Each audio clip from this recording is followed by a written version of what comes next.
Mr. Speaker, last week David Cameron gave a speech to the Britons about the Brexit and informed them of the announcement of the date of a future referendum where they will vote to where the Britons will vote to whether to remain or leave the EU. We think that this is because of a large-scale belief that Britain is essentially not benefiting much from the EU. The vision by Schengen of free movement between peoples in between these nations has failed because it is embroiled in inefficiency and bureaucratic sluggishness, which is continuously limiting the UK's ability to do as much as we believe that it has the potential to do. We think that the special position they are in the EU is also causing them to systematically lose out more than they gain, and we think that it's high time to leave. Four things I want to talk about in my speech. First of all, how the UK essentially has no benefit from remaining in the EU. Second of all, on how they will not miss out on trade deals. Thirdly, harms to security, especially in the wake of New Age terrorism. And lastly, on how laws are essentially not personalized to the UK and how it essentially causes losses to the UK, especially economically. Please sit down. First of all, on no net benefits, because we think that a problem that is causing the Britons to believe they are better off about the EU is that they are not a participant of the Eurozone as they do not use the euro. So there are no shared benefits of these Eurozone policies, even if there are policies that do work out for them for free trade and things like that. They do not essentially gain any net benefits because they're using they're using the UK pound. And we think that the crux of EU in its success, in its economic success, is its ability to become a trading bloc. As long as the UK is not using the British pound and not using the euro and is not inclusive of the Eurozone, we think the policies don't have any net benefits that flow to them. But secondly, on trade deals, we think that the fact that the UK is the 5th largest economic power in the world means that trading is not going to stop. That leaving the EU essentially means trading does not stop, right? We think that in the absence of membership, they still will be able to trade in multi and bilateral relations, right? And we think that it also benefits the UK when they can set their own tariffs and their own expenses to what they believe is proportionate to them, and not having to rely on the EU's trading policies later. Next, on the ideas of on how the EU essentially does not help Britons feel safer, especially in the wake of New Age terrorism. We think that Schengen's idea of free movement is largely useless and is only beneficial in things such as travel, right? Like taking a tram all the way to Disneyland Paris, right? We think that citizens mainly work in the UK for the strength of the pound. But we think that something we have to understand is that when Paris experienced its shooting recently, there was a large number of police that decided to go to London and police the streets. This essentially means that being a member of the EU isn't making Britons feel any safer. And we think that the allegations that the UK is going to be safer under EU policies have never been proven to be true.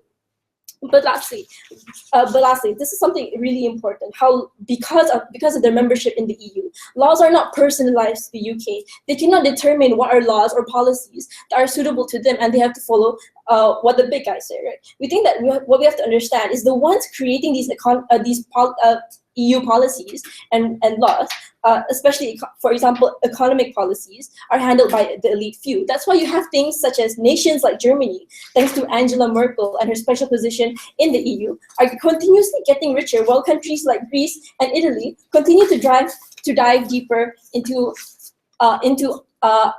unsolvable amounts of debt. Right? But let's talk maybe later.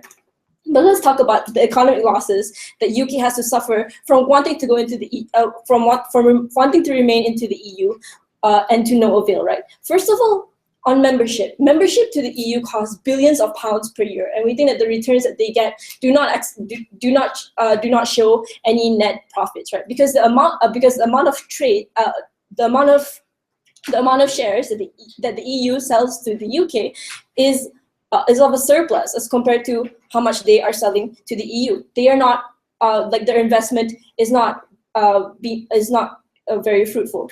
But secondly, we have to understand that the EU Parliament has the power to supersede whatever laws that the UK Parliament makes. Meaning to say, whatever laws that they decide to make, if the EU believes that they are in interest and they should veto it, then they can veto it, and they have done that in the past. This means that UK members are essentially dragged when they cannot create policies that they believe are necessary for their own countries, right? Altogether, this essentially means that they sacrifice the ability to trade with other nations as well, because they cannot trade with simply any nation until the EU is able to set a policy and come back to them, and which is something that is made more difficult with all of its bureaucratic sluggishness. Before I continue, anyone?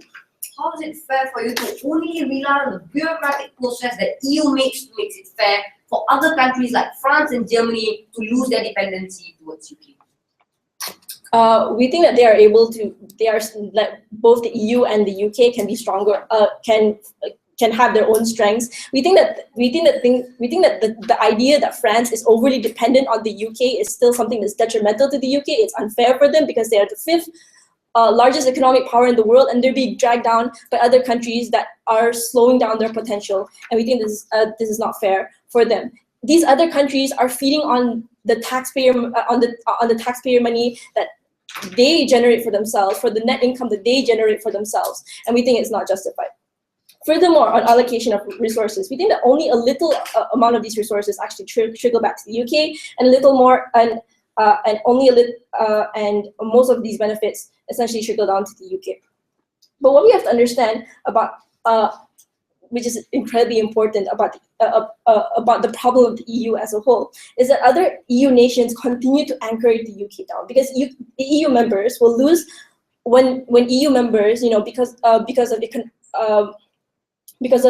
of problematic countries such as Italy and Greece, they continue to lose foreign investment due to economic clouds that these problematic countries get into. So what happens is that other countries and other trading blocs stop trading with the UK, stop trading with the EU, and indirectly stop trading with the UK. And this is incredibly problematic for them. What we have to understand that is so problematic about the EU is that despite the fact that the UK is in a supposed special position in the EU, it cannot obtain its benefits in this trading bloc when it's not a participant in the Eurozone and isn't able to make policies that resonate with what they need. Okay. Now I'd like to invite the leader of opposition.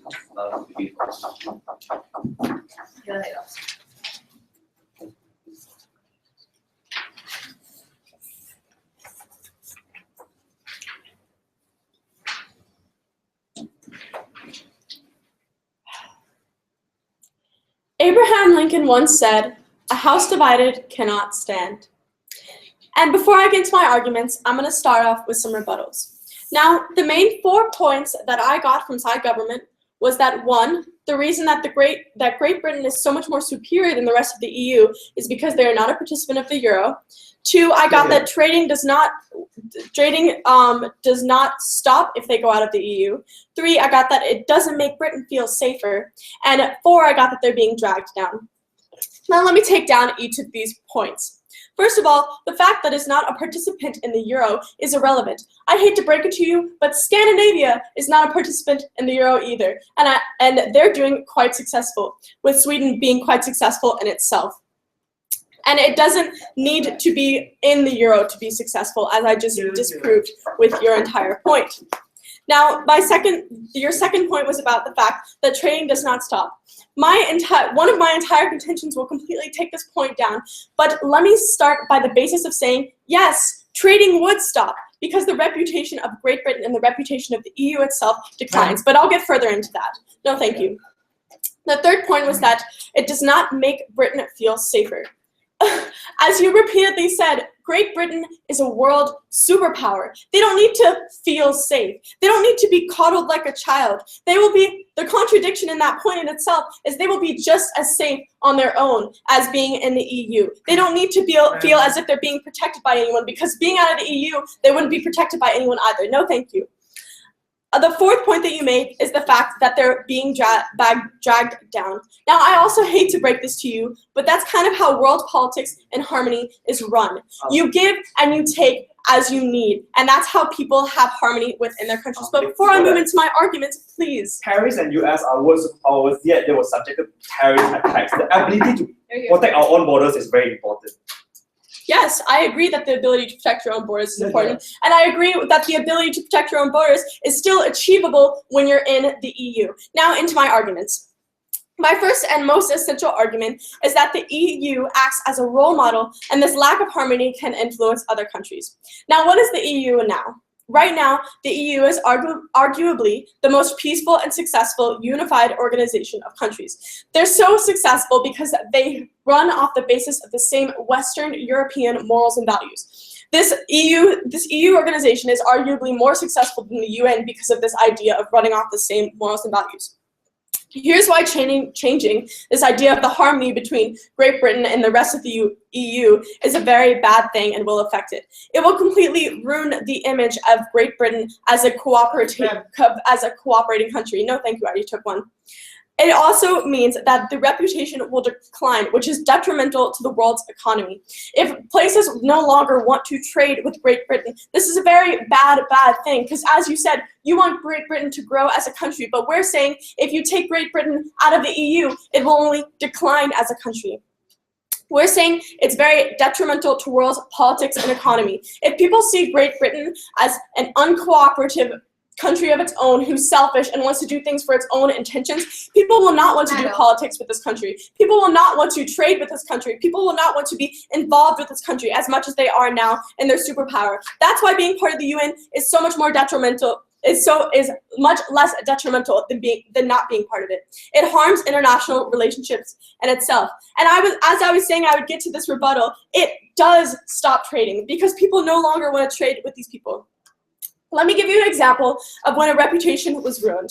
Now, in the American Civil War, North Carolina was the first state to secede, and then the rest of the southern states seceded, and then it was the southern states of the southern United States of America. Now, here was the problem with them seceding and cutting in half. The South's economy significantly dropped because the North was the industrial producer of everything, and the North lost all of its large labor sources. Here's why this was so detrimental. Not only did the South's economy drop as soon as they left, but the North's did too. Both were harmed and affected by that, which is exactly what's going to happen if Great Britain leaves the EU. Now, my second point is that the basis of an economic support system would be lost. Now, here's how it is right now.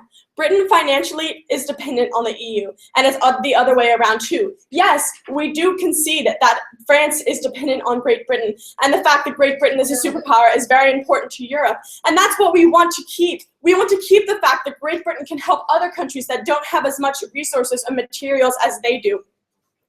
We're saying that also, as part of being this whole economic support system, we're also saying that any decision that the EU makes might be detrimental to Great Britain, but Great Britain would not have a say in this decision. It would be a lack of harmony, and it would be a lack of social and economic unity.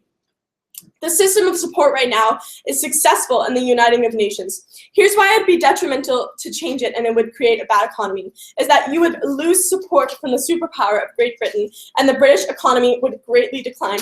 As I showed you in my evidence from the Civil War, where they seceded in themselves thinking that they were so independent and so successful and yet absolutely failed. Now, the reality of the situation is that the European Union does need Great Britain. And I understand your argument of that about, oh, maybe it's putting the potential back. But do you want, like, here's the thing. They've reached a very, very high potential. Being a world superpower, we recognize, is a very high standpoint. And that's why they need to stay in the EU. They need to stay in the EU because they need to have this economic support system for the EU in itself. And without them, you lose all of that economic support for the EU. Now, my third contention, and my second speaker will go into two more. My third contention is that the refugee crisis will greatly escalate. Here's the thing is that because Britain supports the European Union economically as it is, the refugees can come into the European Union quite easily. Great Britain is a very big activist in this whole idea of the refugee crisis, and they want to take a lot of people in. But the thing is, if they pull out of this, places like Germany and France will not have the economic or social means to take these places in. This is why we need Great Britain so badly. So to reiterate my case, I took down all 4 of side government's points. And I said that the EU, for my first point, I said that the EU acts as a role model and this lack of harmony can influence other countries. My second point is that I said the basis of an economic support system would be greatly lost when Great Britain leaves the EU. And my third point was that the refugee crisis will greatly escalate. Side opposition is saying that with Great Britain not in the European Union, the world is much, much worse off. And for that reason, I'm happy to oppose. Thank you. Now, I'd like to invite the Deputy Prime Minister.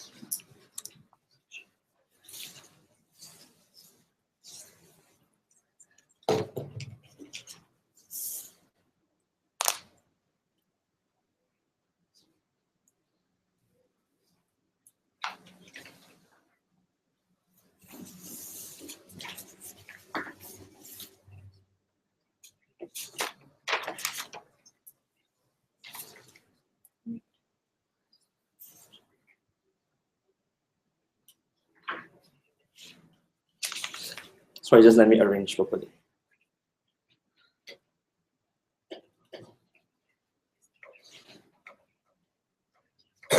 Now, the opposition only wanted to pick and choose a few of the massive harms that Nadia proposed to you, right? They did not choose to engage at all at how we maintain that Britain has nothing at all to gain from EU. We told you, number one, that we are not in the Eurozone. And they said, yeah, but Switzerland and Norway can succeed without the Eurozone. Exactly, right? Because we are doing so much better without joining the Eurozone, and because there is not much incentives for us to ever join the Eurozone, therefore we say there's not much point for us to stay in EU, except for Schengen, which is the free border policy. But even then, we say that Schengen is quite detrimental to Britain itself, which I'll further strengthen in my point, and which came up a bit in Nadia's point, right? But secondly, we also told you we do not benefit from the free trade agreement with EU. Why? It's because the free trade agreement with EU come at the expense of excluding trade with other nations. Ultimately, you have to understand that at the crux of EU is the European Parliament, where the European Parliament has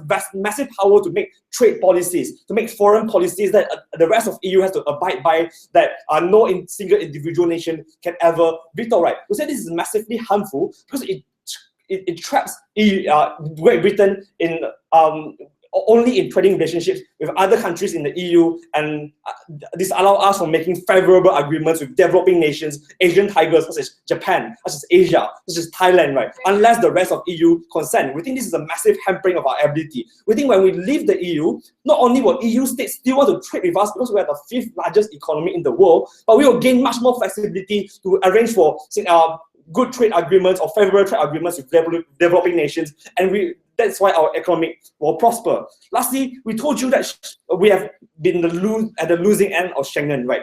Because Euro has been such a disaster and pounds has been doing so well, people would rather just work, British citizens would rather just work in Britain itself. And what we can see is that there's always been a lot of people from the EU coming over to Britain to take the jobs because of our significantly favorable exchange rate. We think that when Schengen is in effect, we have no power to control how many people come into our borders. And at the point where unemployment exists in Britain itself, we think it is high time we control who can come in and out. Then they also say, oh, you know what? Great Britain doesn't need to feel safe because they are a world superpower. But we already told you how US and Tarrifs were world superpowers and they got terrorized.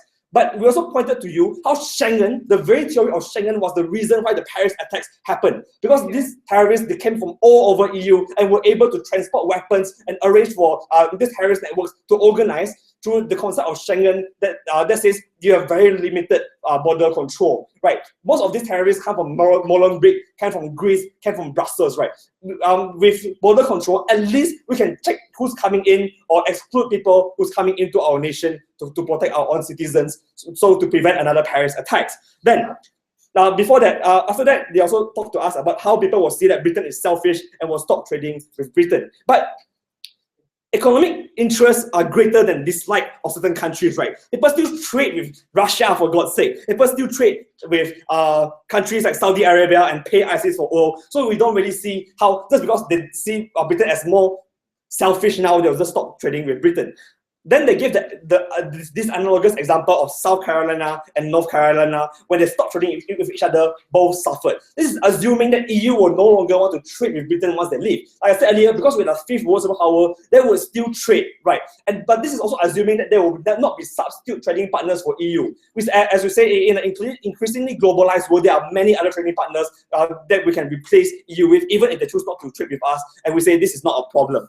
Then 7 rebuttal. They say, oh, you know what? We have to support France. We have to support countries that are struggling in the EU itself because we have an obligation. But the problem is we are a separate individual country and we do not have an obligation to other countries in the EU. And at the point where we are losing out from this favorable allocation by EU Parliament, which has the job to cater to all of the constituents of EU, by the point where we are missing out from not having any allocation at all through the common agricultural policy that only goes to countries like Germany and Paris, we think it is time we stop providing them with that foreign aid. Because the problem is we are giving billions of dollars of free foreign aid to these nations, whereas there are people who are suffering within Britain itself, whereas there are other developing nations that deserve this help, right? They say that UK should be benevolent. But yes, we should be benevolent, but not forced to be benevolent by by EU Parliament, but it's out of our own doing, right? Lastly, they say, oh, you know what? Now countries like Germany and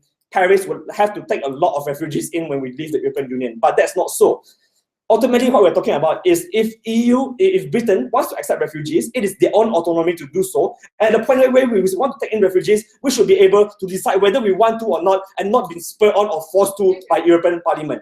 Before I move on, yes. Yes, we do concede that terrorists attack everywhere, literally everywhere. But how will Great Britain, not being part of the EU, offer more protection for because people? of the abolishment of Schengen, right? Without Schengen, without the policy of no border control among states and free movement, we're able to regulate people who come from Greece, for example, who come from Brussels, Molenbeek, the terrorist capital of EU, right, which is located in Brussels. We can regulate people from coming in from these areas and have better border control, which is why people will be safer. Now, firstly, why is it that our people will be safer? Like we've talked to you about the ability of border control. But secondly, the acceptance of refugees, right? Like back then, when Angela Merkel and Francis Hollande decided to strong arm the policy of accepting refugees in EU Parliament, saying that we will allocate hundreds of thousands of refugees over to individual EU states without their consent, we think that is a massive desecration of British autonomy, right? We say whether to accept refugees or not, it is a valid concern that should be debated in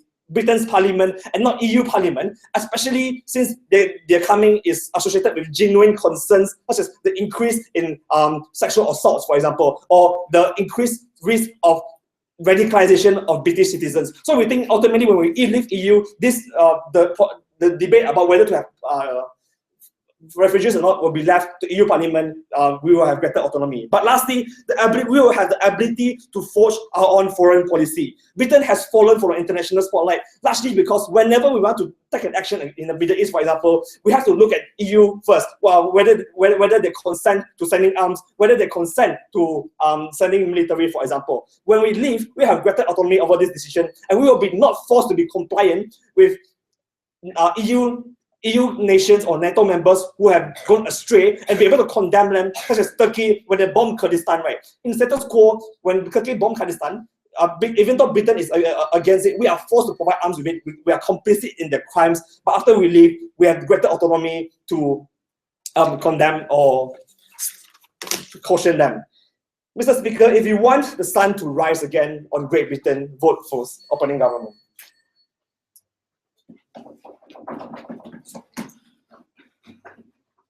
And I think right that we need a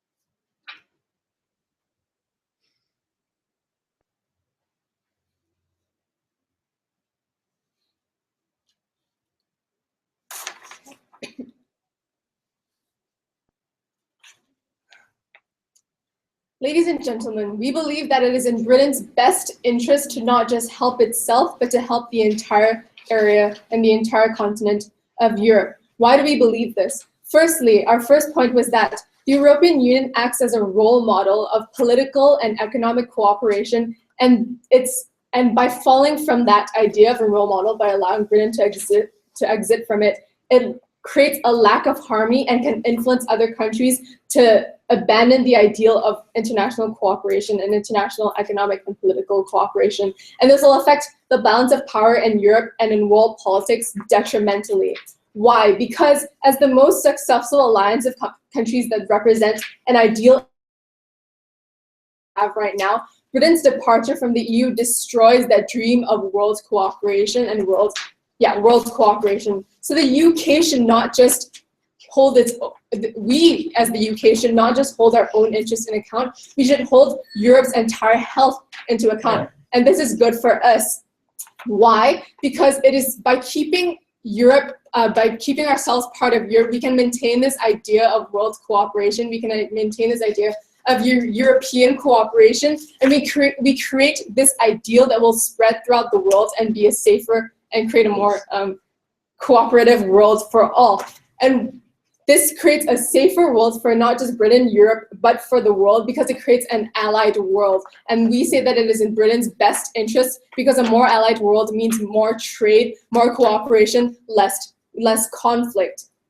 Next, we say that by leaving the European Union, the refugee crisis will escalate, because the refugee crisis is not due to is aided by the open borders that is provided by the European Union. So on your side, if Britain were to secede from the European Union, one, the European Union would lose all the support of Britain that it can use to support those refugees in the first place. So they can use the resources of Britain to help these refugees assimilate. They can use the resources of Britain to help create a safer world for these refugees and create a safer world, therefore, for Europe, because all the conflicts that result in that, all the conflicts that result from refugees not assimilating will be helped by Britain financially supporting the European Union. And also, secondly, if Britain secedes from the European Union, then Britain's power as you say, the 5th largest superpower in the world, all migrants will rely on Britain and will only go to Britain, and they will not go to the European Union. While Britain does not have the area and does not have the capacity itself,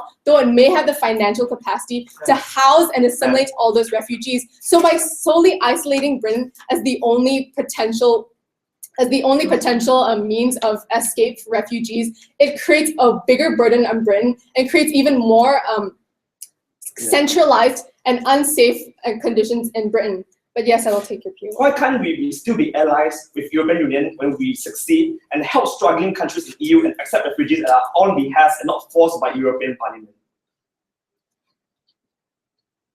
We can still be part of the European Union and help the European continent as a whole when we cooperate in this alliance that has been set out for a long time. And we say that because it has lasted this long and because it has been this successful, we say that Britain's exit from this will create a terrible example of people and will not even allow more cooperation that we want of that kind to even continue.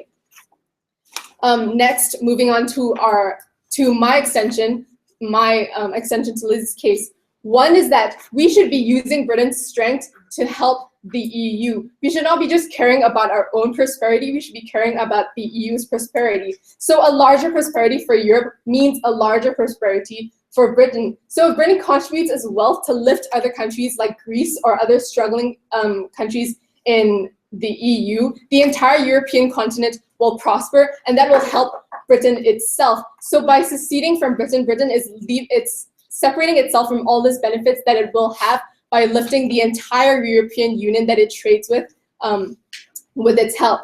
Next, and now I will go to rebutting this side's case. First, they say that UK has no benefits because they're being dragged down by the lower countries, and we say that that is such a selfish thing to say. We say that if you yourself want to help other countries, we say it is better for you to help that in the European Union, because the European Union is a set example that has lasted so long, and it has been an example in the world and a successful example in the world for a long time. So if you can help Britain in the European Union, we say that you should do that instead of seceding, but helping them without the cooperation of all those European Union nations. We say that the UK, that the fact that, our next point to rebut your case is that, Before that, you talk about security against terrorism. So security against terrorism in the EU, you say it results in an unsafe environment because of the open borders. We say that the open borders, though it may allow terrorists in, we say that's an entire EU problem itself to protect its EU borders, not just the borders of countries itself. And we say that that harm is less than the harm that is brought to the refugees by closing those borders in the EU. So the refugees that are running from the terrorists in their own country who may come to the EU, when they run here, the open borders allows them to have a safer, wider area to assimilate into. And as I say, if Britain contributes its wealth, it allows this easier assimilation into the EU. It allows these refugees who are running from the terrorists who are threatening your country in the first place to have a safer place to assimilate to. There is more space for the refugees to move into instead of just relying on Britain, as I've proven earlier. And in this world, Britain doesn't have to bear the load of the migrants, and the EU can do that with the help of Britain itself. And lastly, when the refugees can assimilate, the unsecure environment that has been created by that will subside, because all the unsafeness that comes from migrants and from refugees, because they cannot successfully assimilate into the EU, will be even worse when you take Britain out of the EU. And so while you may have cut that terrorism threat, you have left this huge refugee crisis threat by closing your borders to the refugees. And therefore, we believe that Britain it is in Britain's interest to help not just itself, but the entire European Union as part of the European Union itself. And that is why I had to oppose.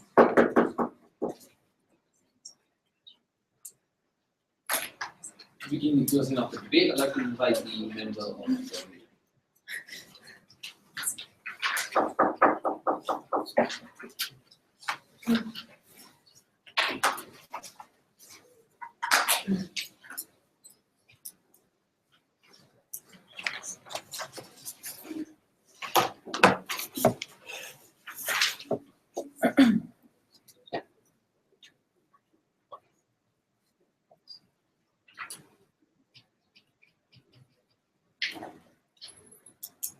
The EU started as an economic bloc that was supposed to benefit all that participated in it. It then became a political bloc, suddenly governing EU countries in aspects like economics, like immigration, the environment, refugees, etc. With the increasing politicization of the EU into a supranational institution, we have seen the following demise of the EU, and we think that inside closing government will be the first person or the first house to prove that the EU is no longer relevant in today's modern geopolitical climate, and therefore even rendering the EU unsustainable or obsolete in this climate is something that we are okay with, which means that if the Brexit causes the EU to fall and collapse, we are okay with that, because ultimately we think that the EU is no longer something that retains any weight. I'll go straight to my extension before going to the other remaining rebuttals, because most of my extension will deal with their cases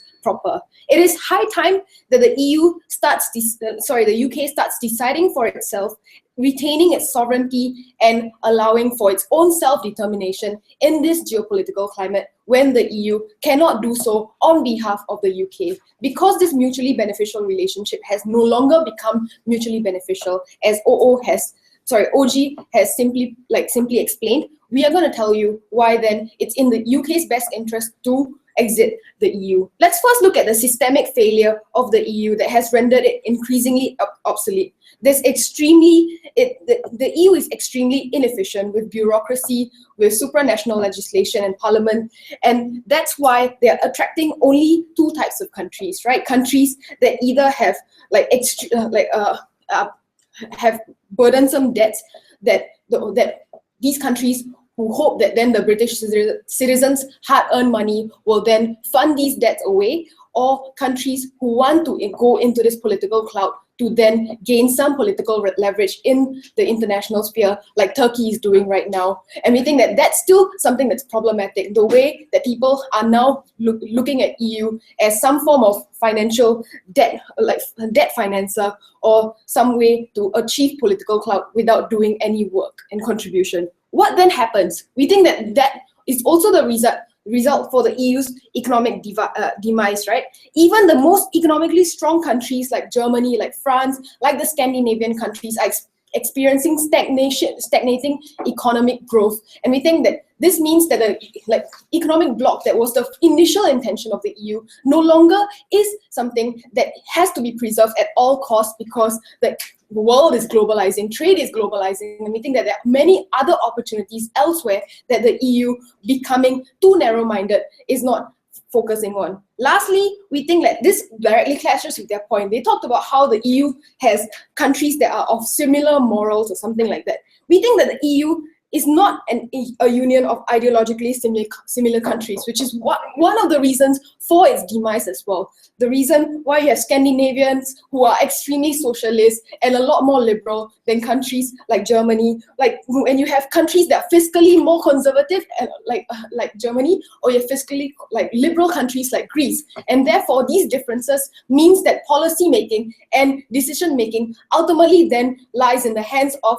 the powerhouses within the EU, which means democratic deficit, something I will talk about, and why this is specifically important to then making sure that people's voices in the EU, in UK are heard. So because of the systemic failures of the EU, we don't think it's something that we want to preserve. We don't think it's as relevant as it was post-World War, and we think that therefore it doesn't hold any weight in today's society. Now let's look why we want to finally prioritize UK's right to self-determination and autonomy. First of all, there's a glaring democratic deficit in status quo. The supranational EU legislation and laws override any policy set by the democratically elected leaders of the UK, because UK is still bound by EU law, which means that in essence, your votes as a British citizen is meaningless when you are part of the UK, which means, when you're part of the EU, which means democracy is meaningless. We think this undemocratic process severely disempowers the average British citizen whose money is being used to fund EU policies that then benefit others. We think that if these policies are used to fund others but not themselves, and their own people are being marginalized or sidestepped because of this policy, this democratic deficit is harmful and detrimental to the very existence of the UK, and it has to do something about it. We think it's high time it does so, especially in this economically delicate climate.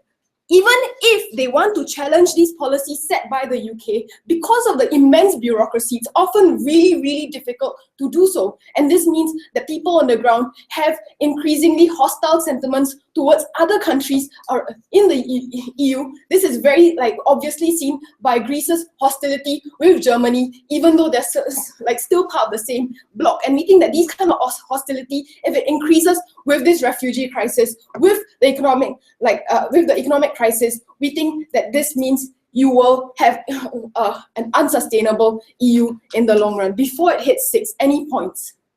Okay. Sure, no, I'll take yes. it. So if you would like to characterize the EU as a diverse society, would you not concede that the leaders of the nations themselves make policies that reflect their society itself? So for example, Great Britain makes policies that reflect Great Britain's morals and values, not being held back by the EU. So no, I'm saying that because there's one parliament that decides for these multitude of countries with different personalities, it's really unsustainable, and definitely some people are going to be left behind. Some people are going to be silenced out in this political process. That's really important, because it's basically the ignores the countrymen, right? Secondly, control over borders and immigration. These guys talked about security, but there's another important thing, right? Jobs are being stolen, and the lowest common denominators in UK are being left behind because your immigrants come and exploit the National Health Service in the UK. This is the very reason why the welfare system that was like painfully set out by the UK is no longer viable for just British citizens. This is one of the main reasons why there are anti-immigrant sentiments rising in UK. We don't think that the refugee crisis thing is something that should be like should be imposed top down, or even immigration policies should be imposed top down. We think a democratic consensus is something we support, and therefore we think that self-determination, sovereignty, and democracy is best achieved under our side. For all these reasons, very, very proud to propose. Now, like, invite the member of opposition.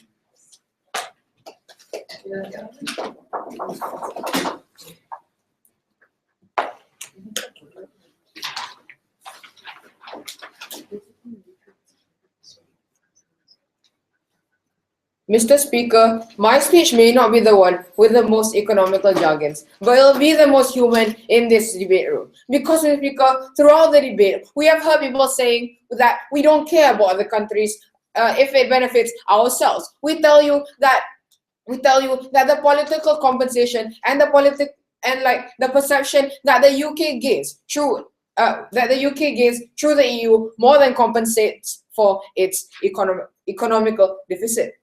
So, but anyway, let's look at several rebuttals for side OG, then let's deal with CG, right? So, firstly, side opening government tried to tell us that economically it won't be that affected, right? We tell you that yes, even if the monetary value of the currency of the euro is less compared to the pound, the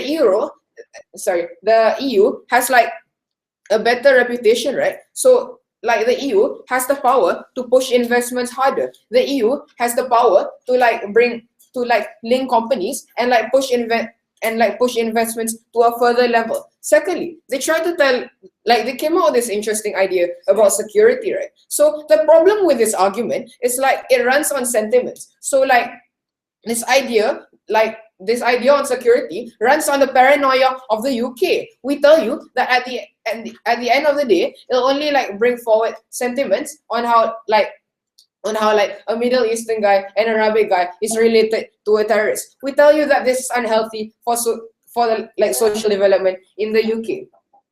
Before that, Secondly, we tell you that the UK will be more susceptible to terrorist attacks when it leaves the EU for purposes of security. Why is this so? Because, Mr. Speaker, we argue that terrorists thrives on fear. Right? So when the UK shows forward the fear that for the benefit of for the interest of security, we tell you that it's more susceptible to terrorist attacks, right?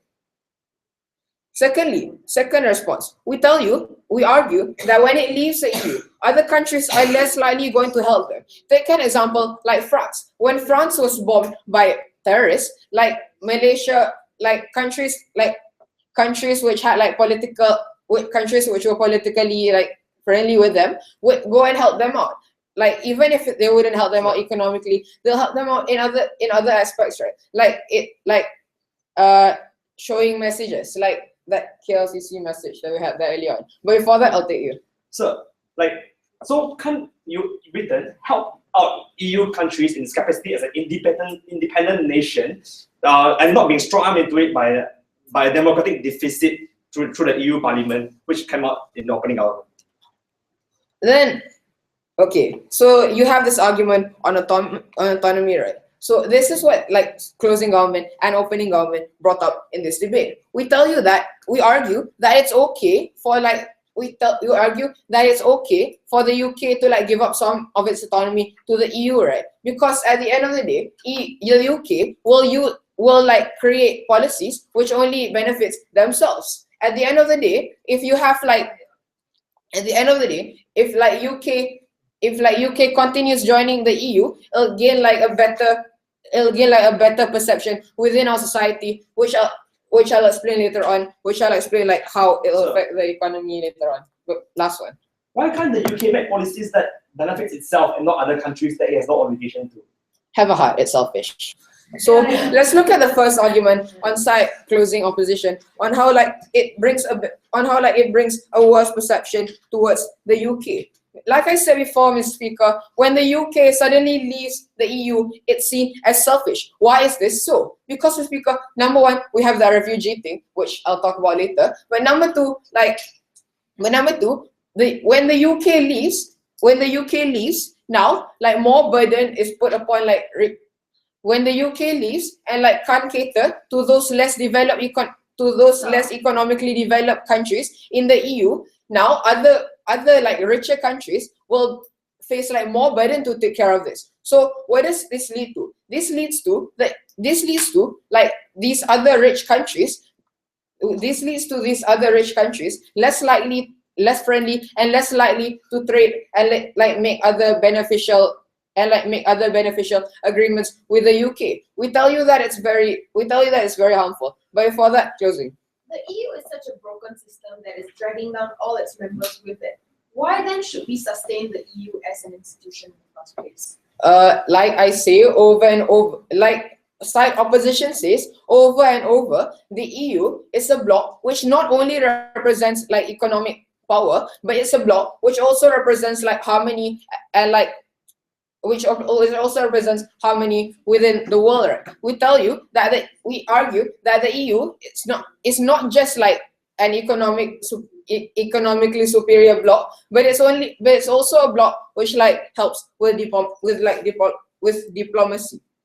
So let's look at the first analysis under my argument on how countries like Greece societies will look for ways which collectively like impact the economy of the UK. Things like tourism, things that like Greece can impact will like be boycotted by these countries. Furthermore, it'll create segregation and hatred sentiments within the UK. Let's look at furthermore, it'll create hatred sentiments within like the UK and like within the EU, within the world itself. We tell you that this is harmful for the image of the UK. Let's look at the second analysis. Let's look at the second analysis under this argument on how like the UK has a moral obligation to protect refugees. Like this closing government conceded, UK has like this moral obligation and like empowers other countries to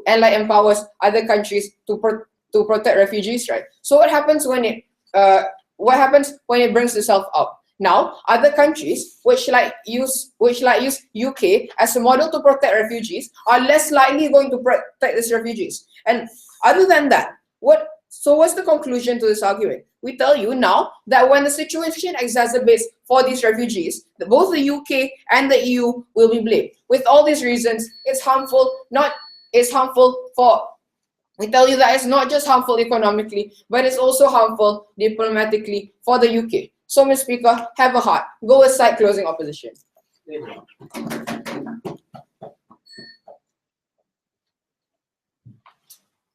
That I'd like to conclude the government side, please invite the government.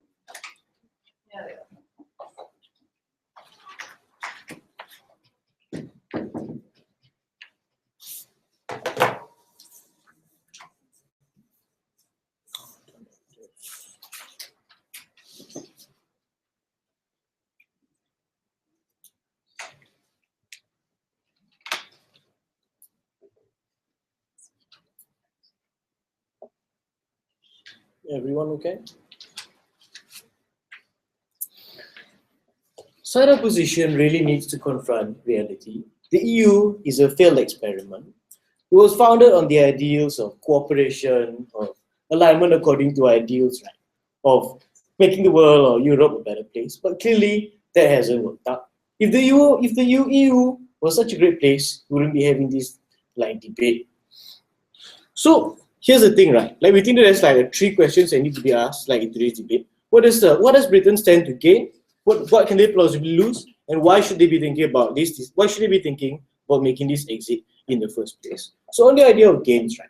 Like, opening government gave you like a very sweeping but a very vague analysis of like what exactly is going to happen to the EU, which was then like vertically extended by my member, right? So like, we think that analysis was never actually dealt with by, we think that analysis was never dealt with by closing opposition. The comparative that was set up in this debate was essentially whether or not a Britain that was unrestrained by like the sort of trading terms that are dictated to it by the EU would be better or not, would be better or would be worse, right? So we put it to you that countries don't think of each other in terms of like moral relations. You're my buddy friend, I'm a good friend, like we go out and have lunch together. That's not how it works. Countries operate according to the cold calculus of real politics. What do I stand to benefit? What do I stand to gain? We think that the EU, we think that Britain, we're perfectly capable of engaging in trade other countries, even if it didn't happen to be part of the EU. Simply ceasing to be part of a purely political alliance doesn't mean that its fields are going to be any less fertile, that its workers are going to be any less competent. We think that like in this particular we think that in the world's present economic climate, it will actually be beneficial for Britain to like exit the EU, because I think the European Union no longer represents an optimal trading partner for Britain in the first place, right? Like this also came out, remember, it was never dealt with, right? We're seeing the rise of like the BRIC bloc, BRIC, Brazil, Russia, India, China, right? Like we are seeing the pivot to Asia. Like we think that the trading partners at the EU, we think that if the EU were such great trading partners for each other, we wouldn't be in this situation in the first place, right? The reason why, like there are many reasons why like the EU didn't hold itself together, right? Like among them, like being unable to like operate on their own currencies, having a different policies, and having the European Central Bank make centralized decisions for a country. The structural reason is bigger, and this is new to the debate.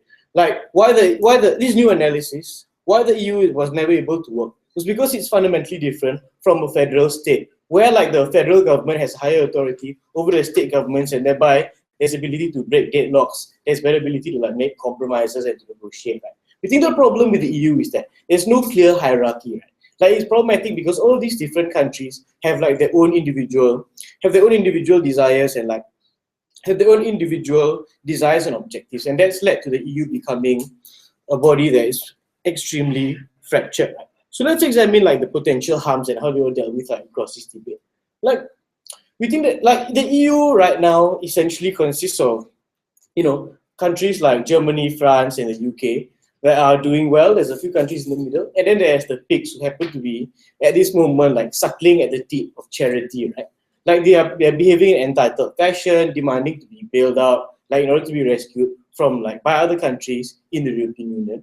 Mr. Speaker, like this is no, like we don't think that any sort of like moral benefit or like I don't know, reputational benefit that the EU might reap from that sort of like parasitic relationship is going to be run them any benefit at all. Like we don't think that like giving money to like the pigs, and we don't think that giving like NHS money to people who cross the border in order to exploit the UK system of welfare is actually doing anything great for Britain. We already established to you that reputation is completely irrelevant. Like reputation is completely irrelevant. Like within the arena of international politics, there was never any material. Like there was never any material to be found there. Point of information. Alright, yeah. So would you rather Great Britain get out of the EU so that countries like Greece could collapse, so that Great Britain could reach its full potential? Yes, there are many arguments to be made for the Brexit because the US system is currently unsustainable. What's happening is that they're simply pumping up these nations with some money for growth that has been promised but it's never been given, right? Like we think that yes, like the fracturing or even like the complete breakup with the EU is not only plausible but probably wouldn't be that harmful to the countries within it in the first place. That force and like the way that these countries have been forced to like be interdependent and to rely on each other isn't something that has been good. Like for most of them at this point, right? The economy is fundamentally different from what it was at the time of the EU's formation, right? No, sorry, all of you sit down. So last idea, like the idea of like security, like next idea of security and border control, right? Like we think that it's very simple. Like right now the EU has this open like travel policy where taking like a plane like from across from like France, Germany, or from Germany to the UK is as simple as taking a bus here in Malaysia, right? You simply have to get on a plane, like you land, you get out, your passport isn't searched. It's as if like the travel is equivalent to travel within like its own country, within one's own country, right? And we think that's extremely problematic, like for terrorists. Like the example that the LO gave to us about how the country doesn't need to be worried. It can feel safe. Like just because it happens to be a superpower, went up in smoke along with the Twin Towers. We don't think that was ever relevant. Yeah. If Britain were to join another economic bloc, what would be the probability for that economic bloc to accept Britain? We think that like most of these, we think that any of these economic blocs like would accept Britain. Like if the TPP were to like ask Britain to join them, like we think that's fine. The reason why Britain like has a healthy economy was because it was separate from the euro in its currency in the first place. Because it didn't get sucked into that political morass of like, you help me, I help you, that never amounted to anything, right? So what's the takeaway at the end of this debate? Like what the takeaway at the end of this debate is essentially that morality or reputation never had any place in international relations. Like the UK never had any kind of like political or moral obligation to anyone other than its own citizens. We think that the people of the UK come first. We don't care about we feel before the people in Greece who decide to spend themselves like into a financial crisis. We think that the country's duty is first of all to its own citizens. We reject the tyranny of the European Union. Yeah. Like the last bit of it.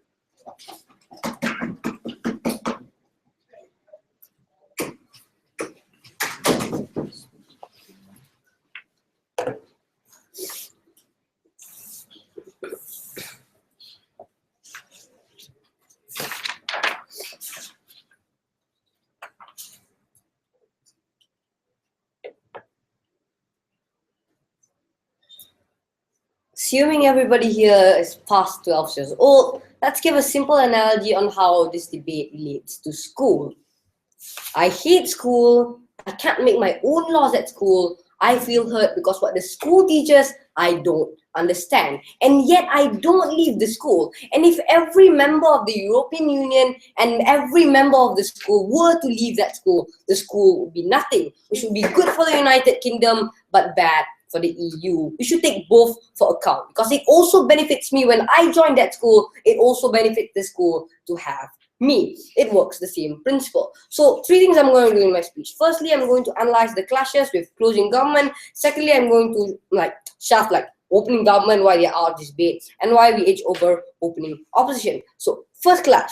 It's basically a rehash of opening government on how the fact that it dilutes democracy of the United Kingdom. So their argument goes like this: British people fund for the European Union only to know that their policies are being based towards other countries and not UK. We think that this is a type of an anachronistic thinking because you only push to the fact that when the bloc, you should only benefit yourselves and the laws that you are unsynchronized. Ladies and gentlemen, in all blocs and in every system in the world, everybody must be left behind and everybody must be somewhere behind the block and behind the group in which it prospers, and we need to work together within that group to prosper. Meaning to say that just because a certain law does not fit you, or just because a certain law does not necessarily benefit you, we think that there are other alternatives like trade or it doesn't matter, but it still benefit the United Kingdom as a whole because it only relies on the fact that it works as a block, an economic block. You depend on another person, I depend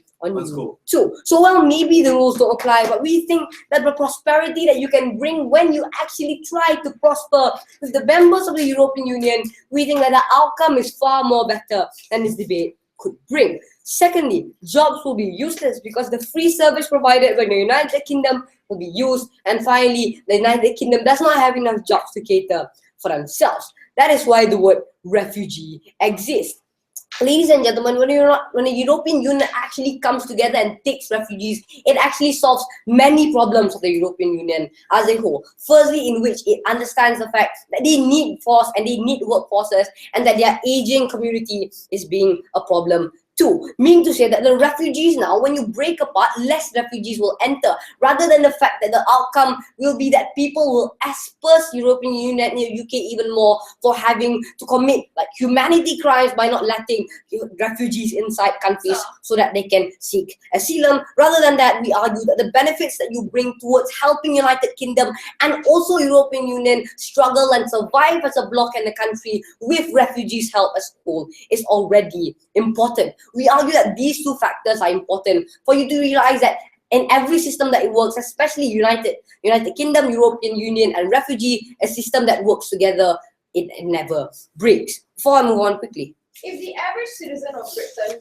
did not give his vote or mandate to the EU, how can he be assured that the EU will act in his best interest and be accountable to him? The problem with that is that you can't do anything. As an average citizen of Britain, even if I want to vote against it, I can't do anything. As an average citizen of Malaysia, I want to vote against TPPA, but if Najib wants it, he gets it. I don't. So within that circumstance, we think it's fine. So why is opening government out of debate? First one, on how they argue that not economically connected by the pound. So the monetary policies in the European Union are only taken down by the euro, so it's useless. We think that UK knows that the differences within their policies of the money is there, and so they join only for the monetary policies. We think they join for other external factors, for taking refugees or trade, which is actually working, rather than to only realize on the fact that money is what reflects European Union. Even if it is an economic bloc, it also works as a bloc in which you prosper with other nations in which you don't learn before, and you help them prosper. No, thank you. So secondly, on how UK does not feel safer because terrorist attack that happened in France because of shapes of like arms embargo, doesn't matter. But now that when they transport weapons within these circumstances, you have to understand that these based on the text are based on external factors. Meaning to say that when Muslims are within a certain community, and for instance, the attacks in Indonesia because they want to attack a certain Starbucks entity, I'm not sure. But by the end of the day, the EU is not the main reason why EU is not the main point in which terrorist groups aim. It may be the point in which they transport the arms in which terrorists uses, but that can be regulated, and that we think is a problem of EU and the community as a whole. So if I don't feel safe, that I'm afraid that terrorists will come to my country and shoot me, I pull out. That's not how the system works in the first place. Because I got your back, you got mine. The economic sticky power that takes them together, it's what we need to cater to. Thirdly, you drag other countries down. For instance, France, the dragging of other countries down is normal in an economic bloc. For instance, when European Union drags UK down, France is also dragged down by UK. So it's a cyclical process for you. So it leads into a domino effect. Meaning to say, when Greece was in heavy debt, every country is hurt. Meaning to say, like, according to your logic, according to their logic specifically, every country is hurt. Then they leave the European Union. So by the end of the day, let's take a look at the members of the European Union. None. We don't want that to happen. That is the outcome that will most probably happen, in which they only rely to the fact that you get out because you don't have money, you're afraid, you're scared. No, thank you. Fourthly, a policy should not be tight. For instance, when European Union and the safer land borders, because you're forced to go with that policy. We think that the dependency of UK and Scandinavia and other countries are also leaving others to suffer, but they help each other. So let's go on quickly. Why do we age over opening opposition? Opening opposition talked about refugees, that other offers have been taken, and it's not fair to be accessed only to certain countries in the EU. They also talked about UK being an idol, the fact that they help each other and they strive to be like Britain. And thirdly, they talked about prosperity of the EU, that UK helps the wealth and lifts other countries out of the poverty line. That's what they argue. But we think that closing opposition widens the spectrum even more, because according to David Cameron's psychology, he wants to be in the EU if it benefits himself and if it benefits EU too. So what do we say? We talked about refugee. We expounded on the point of refugee by giving the fact that the dependency and the aspersion towards UK, when they go out of European Union, it will be harmful towards themselves in the first place. And secondly, the aspersion for UK and EU after being seen as both enemies in which they don't like have economic ties within other nations that are supposed to have. And finally, on the impervious actions, that because only the fact that you're hurt, you're scared, and you suffer, you get out.